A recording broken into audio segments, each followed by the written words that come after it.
ఈరోజు రిలీజ్ అయిన hit 3 movie review చెప్పబోతున్నాను. ఇక కథ విషయానికొస్తే, విశాఖపట్నానికి బదిలీపై వచ్చి బాధ్యతలు తీసుకున్న ఓ ఐపీఎస్ అధికారి అర్జున్ సర్కార్. తనే నాని. క్రూరంగా హత్యలు చేశాడన్న అభియోగంపై జైలుకు వెళ్లాల్సి వస్తుంది.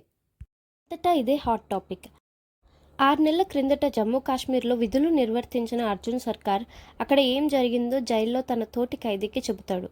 అక్కడ హోమిసైడ్ ఇన్వెస్టిగేటివ్ టీమ్ హిట్ అధికారిగా విధులు నిర్వర్తిస్తున్న క్రమంలో క్రూరమైన ఓ హత్య కేసు వెలుగులోకి వస్తుంది.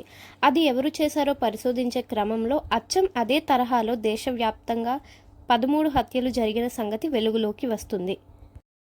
దీని వెనుక ఓ పెద్ద నెట్వర్క్ ఉందని తెలుసుకుంటాడు. దాన్ని ఛేదించేందుకు బీహార్, గుజరాత్ తదితర ప్రాంతాలకు వెళ్తాడు.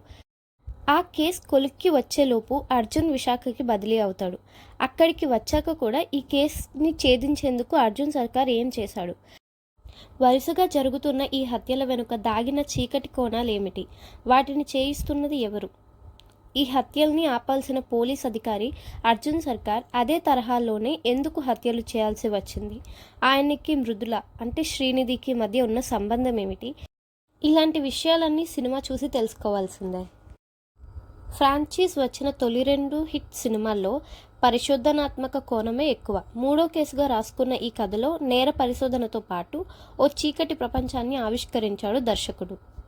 భయపెట్టే ఆ ప్రపంచంలోకి హీరో వెళ్ళడం, తను అనుకున్న లక్ష్యాన్ని ఛేదించడం ఇందులో కీలకం. అయితే ఆ చీకటి ప్రపంచాన్ని చూపించిన విధానంలోనే సమస్యలున్నాయి. నాని సినిమాలో అలాంటి ప్రపంచాన్ని చూడటం కాస్త ఇబ్బందిగా అనిపిస్తుంది. మంచి క్రైమ్ థ్రిల్లర్ అనుభూతినైతే పంచుతుంది ఈ మూవీ. అలానే భయపెడుతుంది కూడా. ముఖ్యంగా నాని చెప్పినట్టు చిన్నపిల్లలు, హార్ట్ పేషెంట్స్ ఈ మూవీకి వెళ్ళొద్దు. ఫ్యామిలీ అండ్ ఫ్రెండ్స్తో ఈ మూవీని థియేటర్లో వాచ్ చేయండి. Thanks for watching. ఈ వీడియో మీకు నచ్చినట్లయితే లైక్ చేయండి అండ్ అలానే మా ఛానల్ని సబ్స్క్రైబ్ చేసుకోండి.